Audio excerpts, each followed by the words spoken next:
All right, the last section of the fiscal policy notes is going to be criticizing fiscal policy. So everything I'm doing from here to the end of the notes is criticizing fiscal policy. Part of them are monetary's criticisms of fiscal policy, and part of them are classical's criticisms of fiscal policy. So we said the timing problems are a criticism monetary policy has a lot of the times, where you see the Fed saying, we could do this faster. I mean, think of this last month. The Fed has already dropped interest rates several times to try and fight this potential recession immediately.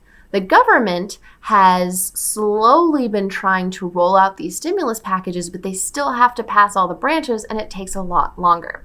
So there's two types of timing problems that we see that are criticisms. The first one is inside lag. This is how long it takes to recognize that we're in a recession. We said we're not officially in a recession until 6 months, although with these drastic increases in employment, they may make an exception. So how long it takes to recognize that we're officially in a recession, and how long before the branches of the government actually pass something to fix the recession. It could take days, it could take weeks, it could take months, it may never get passed. So these two are inside lag. Outside lag is, okay, it's passed. How long before GDP actually changes? How long before we actually get that $1,200 we've been promised and we go out there and spend it and boost GDP? So how long before the consumers are actually spending more money and growing our GDP out of a recession? Very relevant to what's going on in the news right now. And I mentioned this before, but it is still something to note. Politicians are much more likely to be the good guy and use expansionary fiscal policy because that's lowering taxes, that's boosting spending. They don't really want to raise taxes to fight inflation when they're facing re-election. So another criticism of Keynesian of fiscal policy is they're not willing to do contractionary fiscal policy, even if it might be needed. The second criticism is a long one. So we're going to have to start by learning a graph called the loanable funds market and then relating it to the criticism. So the loanable funds market is exactly like it sounds, the amount of loans out there in a country. And why we need to look at the amount of loans out there in a country is because those loans end up affecting interest rates, which then end up affecting investment, the eye of GDP. So this is where that eye of GDP comes in with fiscal policy as a criticism. So we're going to look at two groups. We're going to look at savers and borrowers. And they will be the only things that move the lines on the loanable funds market graph. So savers and borrowers.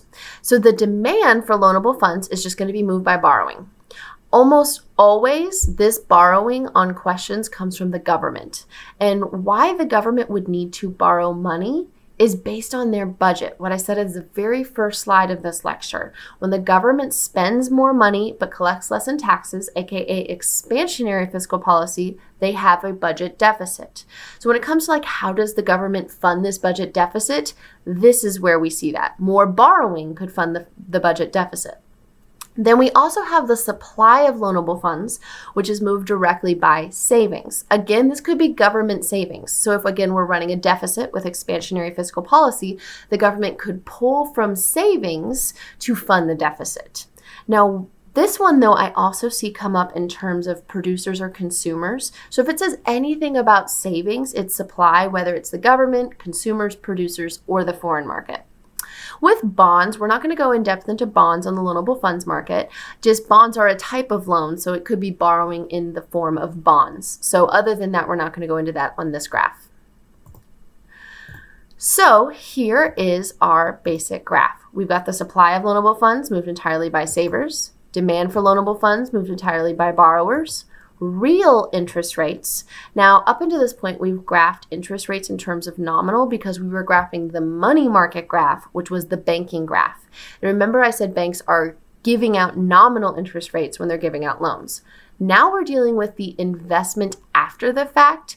And so because of that, we're dealing with real interest rates, but they follow each other. So other than labeling the graph and knowing they follow each other, they work the same way. Then we have quantity of loanable funds. Not as important of a labeling, but you will need to have it there to draw it on an FRQ question.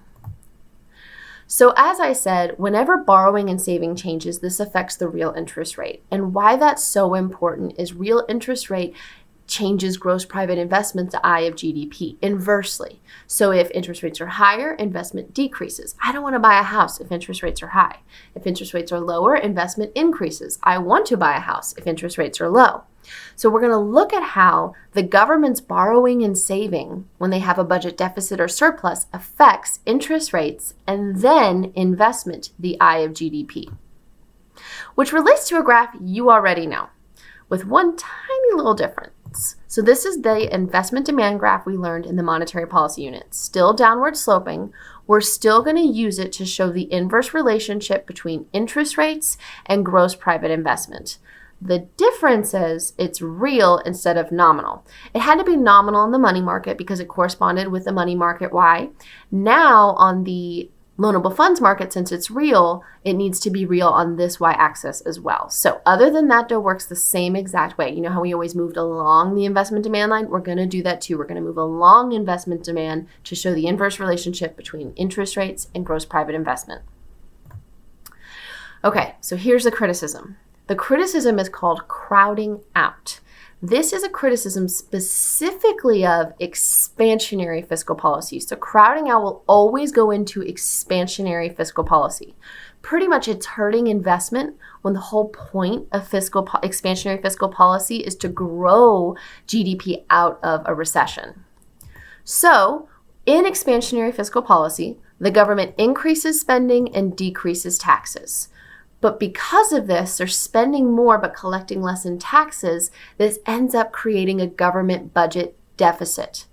Deficit is the key word for crowding out. A lot of AP questions will not tell you it's crowding out, but it will say the word deficit.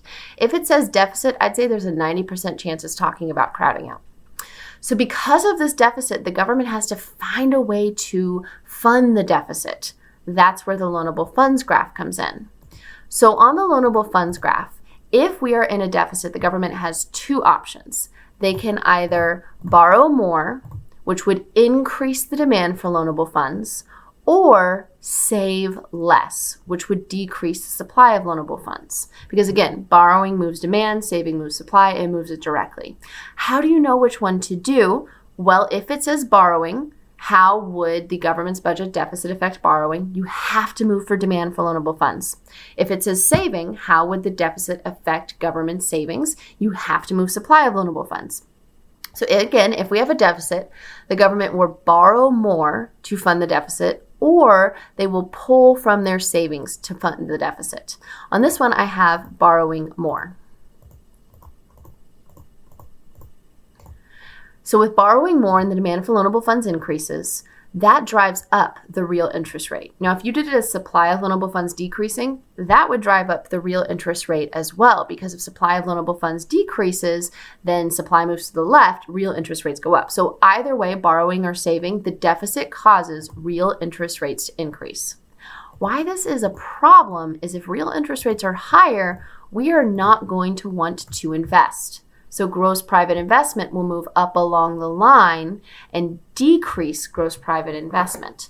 So that's a long story, but we are in a recession. We want to fight a recession by growing GDP. But by growing the C and the G of GDP, the government ends up hurting the I of GDP, crowding out of investment, pushing out needed investment during a recession. Now, why do we still use fiscal policy if this happens? Two reasons. We already know the largest component of GDP is the C. So if C and G go up by a lot and I goes down by a little, overall, GDP still went up to fight the recession. And the second reason is because the Federal Reserve can use expansionary monetary policy to grow the money supply and lower interest rates. Wait. If they're lowering interest rates, it can counteract the increase in interest rates crowding out causes. So the Federal Reserve can fight crowding out by expansionary monetary policy, which was buying bonds, lowering the discount federal funds rate and reserve requirement, because all of those would increase the money supply and lower interest rates. So that's an important thing, because right now in our economy, the Fed is lowering interest rates. Right now in the economy, the government's trying to stimulate GDP. So if the government ends up creating this crowding out and raising interest rates because they're borrowing more to fund the deficit, the Fed, since they're doing expansionary monetary policy, can make this not as much of a problem. Last thing with crowding out, this is a big criticism from the classical viewpoint because when investment decreases, that also decreases long-run growth because that means less capital goods. So classical economists are like, by trying to fix today, you are hurting the long run. But Keynesians are like, well, in the long run, we're all dead, so that's fine. Let's just fix today. So that is crowding out of gross private investment.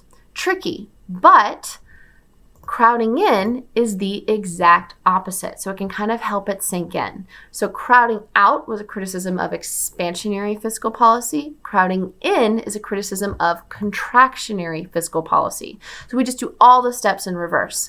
Now we are fighting inflation. And the government fights inflation by shrinking spending and increasing taxes. But then think of how that affects the government's budget. Now they're collecting more in taxes, but spending less. That's a budget surplus. Surplus is the keyword for crowding in, just like deficit was the keyword for crowding out. So that budget surplus is what relates to the loanable funds market graph, because now the government has more money, they don't have to borrow as much, and they're able to save more. And if they borrow less or saves more, that drives real interest rates down. So let's look at crowding in on the graphs. So we have the same exact concept where, as I mentioned, the government now has a budget surplus, so now they don't have to borrow as much, which is what I drew. You also, if it said savings, could show crowding in as supply of loanable funds increasing. So if it says savings, supply of loanable funds increases. If it says borrowing, demand for loanable funds decreases. Either way, whether supply of loanable funds increases or demand for loanable funds decreases, it lowers the real interest rate. And why that's important is now that real interest rates are lower, we want to invest more, which sounds nice, but we're fighting inflation. We're fighting inflation. We're trying to shrink GDP. Why is the eye of GDP going up?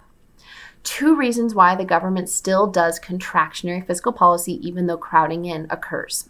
First, if C and G go down by a lot and I goes up by a little, well, overall, GDP went down to fight inflation. And second, if the Federal Reserve uses contractionary monetary policy, if they sell bonds, raise the discount reserve requirement and federal funds rate, which decreases the money supply, this will drive interest rates up. If interest rates are higher with contractionary monetary policy, they will counteract the crowding in effect.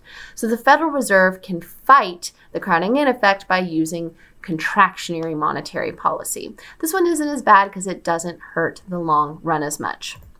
And that is the end of the criticisms of fiscal policy presentation.